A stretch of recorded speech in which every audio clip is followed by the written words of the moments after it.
Despite record-breaking temperatures on the continent over the past week, the European Commission has declined to take a stance on the increasingly contentious debate over air conditioning. The Commission insisted it is not the role of the EU executive to dictate consumers' choices. Whether we have a position on air conditioning, pro or contra, not really, but we do tackle this as one policy area which relates to renovation of and energy efficiency of buildings and residential apartments, as well as part of our housing strategy. About 20% of European households have AC units installed, compared to 90% or more in the United States, Japan and South Korea. Most residential buildings and apartments in the European Union do not have air conditioning. It's not something that it's traditionally inbuilt, especially given that much of our housing stock is actually quite old and aged. Critics say AC drives up electricity demand, strains power grids, releases hot air into the atmosphere, and fails to tackle the underlying causes of the climate crisis. Advocates, by contrast, say it is an appropriate instrument to ensure livable conditions and maintain labour productivity amid rising temperatures. The Czech Republic experienced its hottest day on record for the second straight day on Sunday as the temperature soared past 41 degrees Celsius as an intense heatwave moves its way from Western to Central and Eastern Europe. The heatwave has also continued its record-setting run as Poland recorded its hottest reading to date, measuring in at 40.3 degrees, breaking a 40.2 reading set more than a century ago. The blazing heat gripped much of Western Europe for several days before easing on Sunday, including in the UK, France, Belgium, and the Netherlands, setting records in some and challenging the record in others. In Belgium, the National Meteorological Institute says the temperature spiked past 35 degrees in what is officially the hottest reading of 2026 and close to the all-time high of 38 degrees. In Germany, officials say the temperature rose to almost 42 degrees in some parts of the country, a record since tracking weather trends started.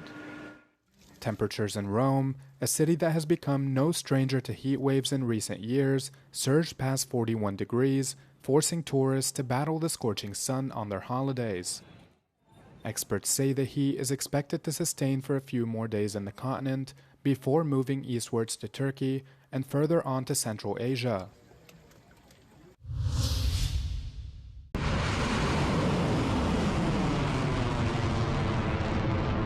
Amid conflicting reports on whether Iran and the US will be meeting for talks this week, energy and economic analyst Osama Rizvi said the cost of inaction in Iran outweighs that of action. If they go down further the path of escalation or a war, we will see a host of problems propping up, from US Treasury yields rising to 5%, which has never happened before. And every time they neared 5%, we saw some sort of good news being released into the market. We will see oil prices once again rising up, election year, and so on and so forth. Whereas the cost of inaction would only be a loss of political capital. Iran made it clear they will be controlling the Strait of Hormuz. As far as I see from a geopolitical point of view, it will remain under the control of Iran. Nobody will be able to open it from maybe other than diplomacy.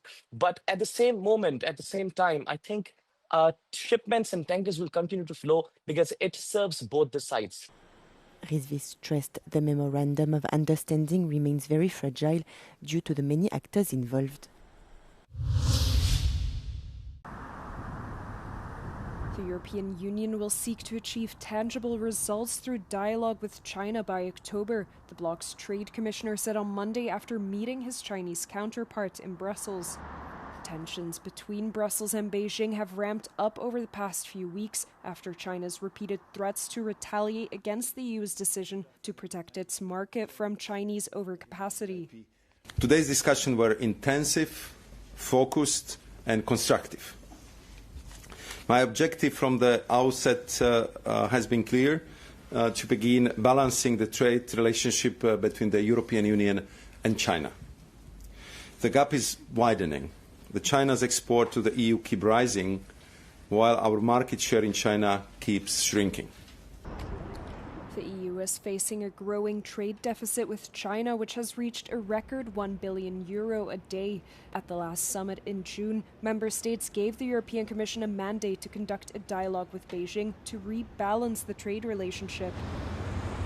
And our teams have a clear mandate and an ambitious timetable to deliver tangible results by October this year. China is concerned about access to the EU market after the European Commission presented a bill in March favouring products made in Europe. But on the other hand, EU businesses are also finding it increasingly difficult to access the Chinese market.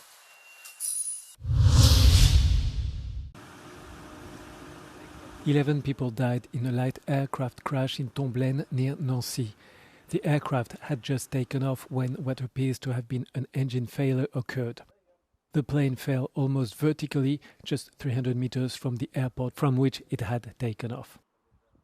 There were 11 people on board, all of whom died. They included the pilot, 5 instructors and 5 students. The group was participating in a first-time skydiving experience. There were no casualties on the ground, even though the crash occurred near a residential neighborhood. The Air Transport Gendarmerie is handling the investigation. However, investigators cannot rely on a black box as the aircraft was not equipped with one. They will have to rely on witness statements, video footage, aircraft maintenance records and communications with the control tower.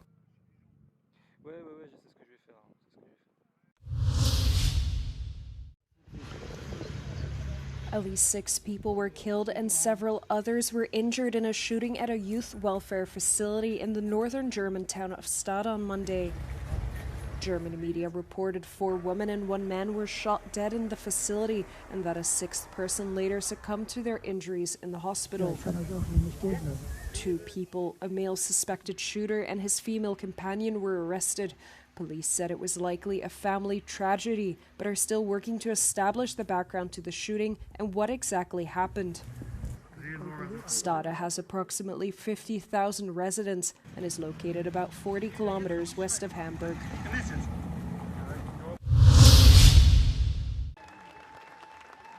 Labour's frontrunner Andy Burnham, who is widely expected to be the United Kingdom's next Prime Minister, promised to rebalance power in the country if he is elected. Burnham laid out a 10-year plan to revive a UK economy he described as stuck in a rut since the 2008 financial crash. Central to his pitch was the creation of a new government hub in Manchester. Regional mayors would also receive expanded powers over issues such as housing, welfare and education. To make it happen, we will bring about the biggest rebalancing of power our country has seen. It is time for Whitehall to accept that growth cannot be ordered from the top down. Instead, it can only be nurtured from the bottom up. Burnham will likely be the successor to Keir Starmer, who resigned last week following internal pressure and sinking approval ratings. The Conservative Party was quick to dismiss Burnham's address, claiming he just wants to reshuffle power between politicians instead of fixing the welfare system, cut taxes and fund the country's defence. But for now, Burnham is the undisputed frontrunner to lead the Labour Party and take up the role of Prime Minister. Ukraine kept up its heavy drone assault on Russia, setting fire to a major oil refinery in the south, as President Vladimir Putin acknowledged for the first time on Sunday that the country was facing a certain deficit of fuel and vowed to strengthen protection of oil facilities and boost fuel output. Как я уже сказал, ущерб есть, но все поврежденные объекты довольно быстро восстанавливаются, и возникающие проблемы критического характера не носит. Все у нас работает стабильно и с большим запасом прочности. Speaking to a Russian state TV reporter, Putin described the Ukrainian attacks on oil refineries as an attempt to cause a split in Russian society and force Russia to halt. He also said that Ukraine has proposed a halt on deep strikes, arguing that Kiev made the offer because Russian strikes deep into Ukrainian territory are more powerful and devastating. The Russian leader added that Kiev also offered to limit the fighting to the 4 regions that Russia annexed but never fully captured: Donetsk, Luhansk, Kherson and Zaporizhzhia. He rejected the proposal, arguing it would allow Ukraine to relocate its forces. British American Tobacco, BAT, the London-listed maker of Lucky Strike and Dunhill, said on Monday that it will cut 5,500 jobs worldwide. The company is reportedly aiming to save some €695 million a year by 2028. BAT also said the overhaul would also see around 3,500 positions outsourced to third parties, with the two measures together touching roughly 9,000 staff, close to a fifth of its 47,000 workers. The restructuring reaches across BAT's operations worldwide, but spares the US, its single largest market. Like its rivals, BAT is grappling with a steady decline of traditional smoking in its established markets as health concerns and tighter regulation reduce the number of cigarette buyers. The company has pinned its future on what it calls, quote, smokeless products, and has set itself a target of drawing half its revenue from these newer lines by 2035.